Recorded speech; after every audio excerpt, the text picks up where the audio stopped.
বিয়ে করেছো? হ্যাঁ, তোমার জন্য কি আজীবন বসে থাকবো? ভালো করেছো। বিয়ে তো করারই ছিল। একটা ছবি দিতে পারো?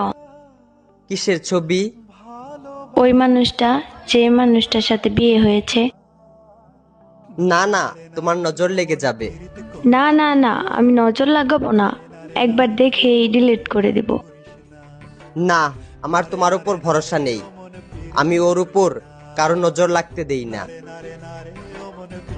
তোমাকে আমার কসম, যদি আমাকে কোনোদিন ভালোবেসে থাকো তাহলে তার ছবি দাও।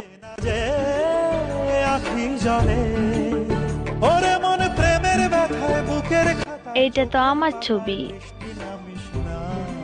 তোমার পর আমার জীবনে আর ভালোবাসাই আসে নাই। তারপরও মুখে এত হাসি নিয়ে ঘুরো।